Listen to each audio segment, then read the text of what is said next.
What is going on, everybody? Welcome back. Mortal Shell 2 is out for everybody today, and the studio has already shipped its first balance patch. It is live on PC right now, and it is not a small one. Enemies had their health cut right across the board. 2 bosses were nerfed directly. The gold economy was rebuilt, and you are owed a refund that you have to go and collect yourself. Cold Symmetry say this is a rapid fix while a bigger patch is still being tested. So let us go through exactly what changed. Before the numbers, it is worth reading how the studio framed this. They opened by thanking the people who jumped in at the very start. Then they said they are watching the bug reports and the gameplay suggestions coming in. And they committed to rolling out regular updates that both modify existing content and add new features.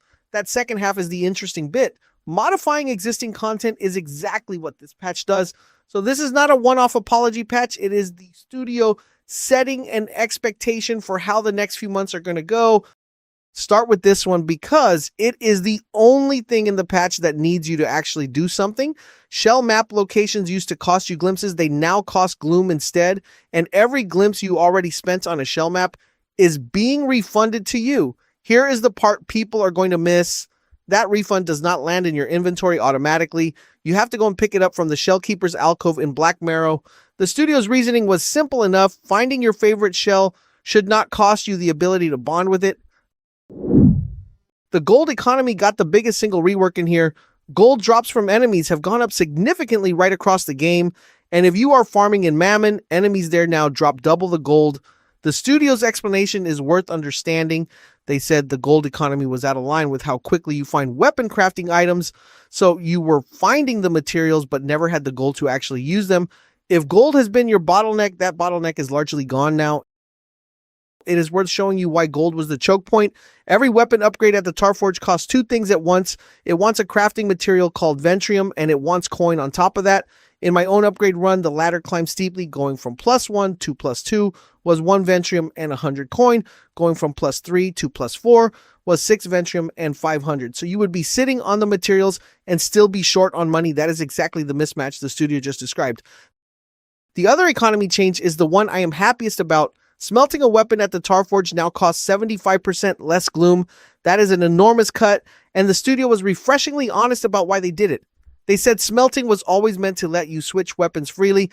It was never supposed to require hours of grinding through new Game Plus runs, but the Gloom costs had been set exorbitantly high in their own words. So experimenting with a completely different weapon is suddenly a realistic thing to do. So gold is flowing. The obvious question is where you should actually put it. 2 places in my run were worth it. The first is the Tarforge because those upgrade costs are the single biggest sink in the game.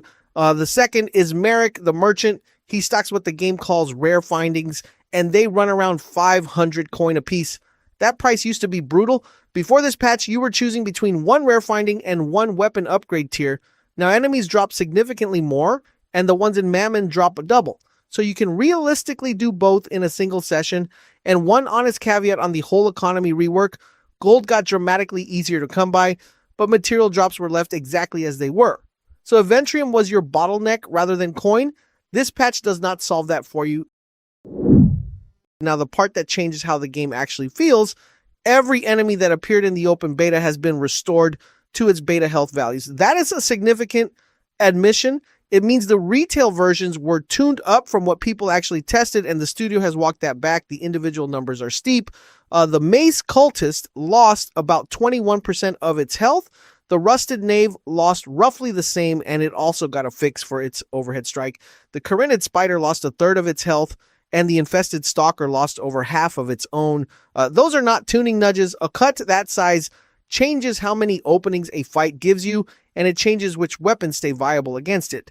There's also one line in there that is a bug fix rather than a nerf. The Rusted Knave had the hit detection on its overhead strike fixed. That means the attack was landing when it visually should not have been. Worth separating that from the health changes because it was never a balance problem. 2 bosses were nerfed directly. The Lost Child lost 10% of its base damage and 15% of its maximum health.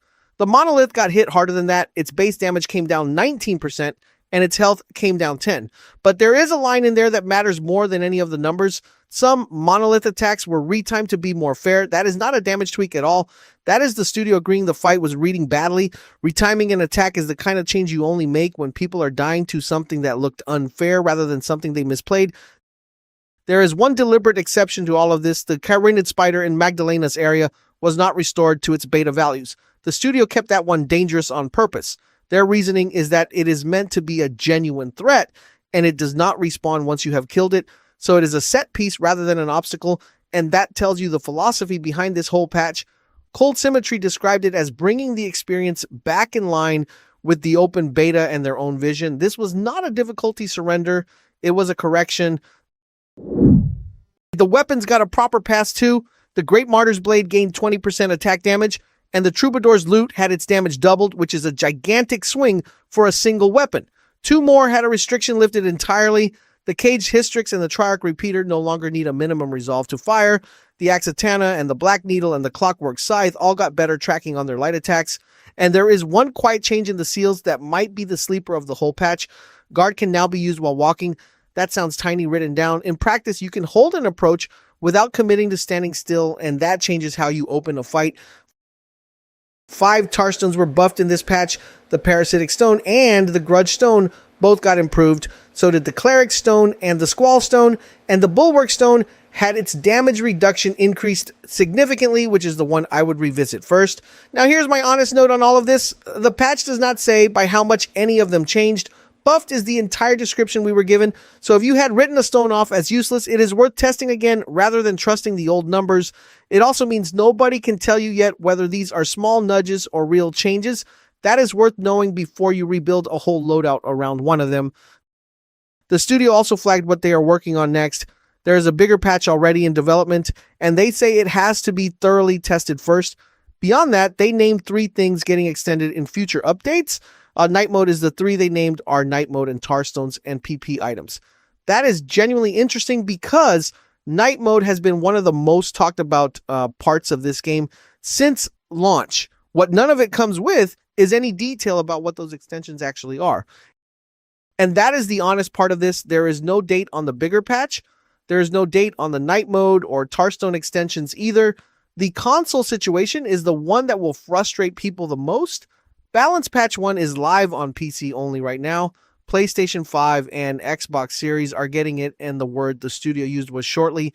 That is all we have been given. So if you are on console, everything here is coming to you. But nobody has said when yet. The crash fixes are also listed only as miscellaneous with no detail on what was crashing. So that is Balance Patch 1. Enemies are back to beta health, and 2 bosses hit softer. Gold actually flows now, and Smelting is finally affordable. Go and grab your refunded glimpses from the Shellkeeper if you spent any on shell maps. What I want to know is whether this goes far enough for you. Did the game feel too punishing before this, or have they swung too far the other way? Let me know down below. I will cover the bigger patch the moment it lands. Thanks for watching, and I will see you